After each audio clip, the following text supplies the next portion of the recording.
Hello শিক্ষার্থী বন্ধুরা, কেমন আছো তোমরা সবাই? আশা করি তোমরা সবাই অনেক ভালো আছো। আজকে তোমাদেরকে আবারও বাংলাদেশের অন্যতম শিক্ষামূলক YouTube channel education tips BD চ্যানেলে স্বাগতম। আজকে এডুকেশন টিপস বিডি চ্যানেলের পক্ষ থেকে যারা 2019 সালে এইচএসসি পরীক্ষা দিচ্ছ বা যারা এর পরবর্তীতে এইচএসসি পরীক্ষা দিবে তাদের জন্য খুবই খুবই ইম্পর্ট্যান্ট একটি ভিডিও।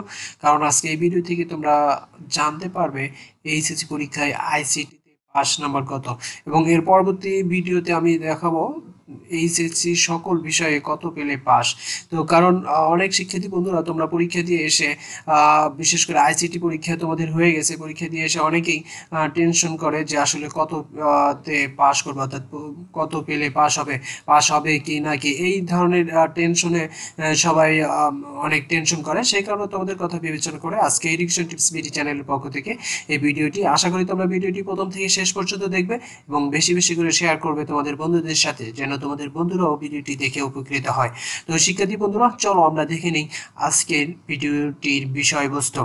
অর্থাৎ আইসিটি এইচএসসি পরীক্ষায় আইসিটিতে মোট সৃজনশীল প্রশ্নের পরীক্ষা হয় হলো 50 এবং এমসিকিউ 25, প্র্যাকটিক্যাল রয়েছে 25, মোট 100 মার্ক।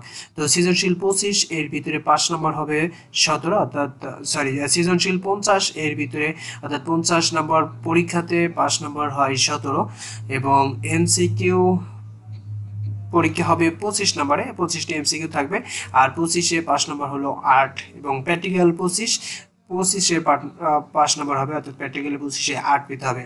আর কেউ কখনো প্র্যাকটিক্যালে ফেল করে না, অর্থাৎ প্র্যাকটিক্যালে তোমার টেনশন করতে হবে না।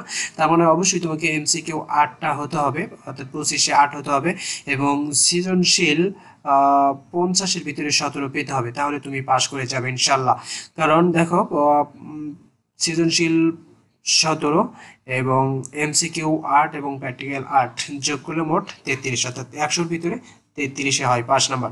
তো শিক্ষার্থী বন্ধুরা, তোমরা অনেকে পরীক্ষা দিয়ে অনেকেই বলেছো বা অনেকে রিকোয়েস্ট করেছিলে যে আসলে আইসিটিতে 5 নম্বর কত, সেই কারণে তোমাদের জন্য এই ভিডিওটি তৈরি করা হলো। এবং অনেকে বলে যে স্যার আমি এমসিকিউতে পেয়েছি 7 বা 7 নাম্বার, 7টা কারেক্ট হয়েছে, এবং সৃজনশীলে পেয়েছি 16, সেক্ষেত্রে কি আমি পাস দিয়ে করতে পারবো বা পাস হবে? তো শিক্ষার্থী বন্ধুরা, যারা খাতা দেখে তাদের হাতে 1 নাম্বার বা 2 নাম্বার থাকে, অর্থাৎ যদি কোনো স্টুডেন্ট দেখে যে 1 নাম্বারের জন্য বা 2 নাম্বারের জন্য ফেল করতেছে, তাহলে সেক্ষেত্রে তোমাকে 1 বা 2 নাম্বার গ্রেস দিয়ে পাস করে দেওয়া হবে। তো সেই কারণে যদি তোমার সৃজনশীলে 16 হয়, এখানে 1 নাম্বার তুমি গ্রেস নাম্বার পাবে, এবং এমসিকিউতে যদি 7 হয়, সেখানেও 1 নাম্বার তুমি গ্রেস পেয়ে 8 পেয়ে তুমি পাস করে যাবে। তো শিক্ষার্থী বন্ধুরা, তোমাদের ভিতরে যাদের এই ধরনের ভীতি রয়েছে, আশা করি তোমরা এখন বুঝতে পেরেছো। অর্থাৎ আইসিটিতে পাস নাম্বার কত, অর্থাৎ আইসিটি পাস করতে হলে সৃজনশীলে তোমাকে পেতে হবে 17, এবং এমসিকিউতে পেতে হবে 8, এবং প্র্যাকটিক্যালে 8, মোট 33, অর্থাৎ তোমার 5 নাম্বার হয়ে যাবে, অর্থাৎ তুমি পাস করে যাবে। তো শিক্ষার্থী বন্ধুরা, আশা করি তোমরা ভিডিওটি বুঝতে পেরেছো। যদি এই ভিডিওটি দেখে তোমার সামান্যটুকু উপকার হয় বা তুমি উপকৃত হও, তাহলে অবশ্যই ভিডিওটিতে একটি লাইক দিতে বলবে না। এবং এই ধরনের সকল শিক্ষামূলক ভিডিও পেতে হলে এবং শিক্ষামূলক সকল তথ্য পেতে হলে আমাদের চ্যানেল এডুকেশন টিপস বিডি চ্যানেলকে সাবস্ক্রাইব করে বেল আইকনটি চালু করে রাখবে, তাহলে পরবর্তী আপডেট অর্থাৎ পরবর্তী শিক্ষামূলক সকল ভিডিও সবার আগে তুমি পেয়ে যাবে। তো শিক্ষার্থী বন্ধুরা, সবার সুস্বাস্থ্য উজ্জ্বল ভবিষ্যৎ কামনা করে আজকের মতো এখানেই শেষ করছি। খোদা হাফেজ।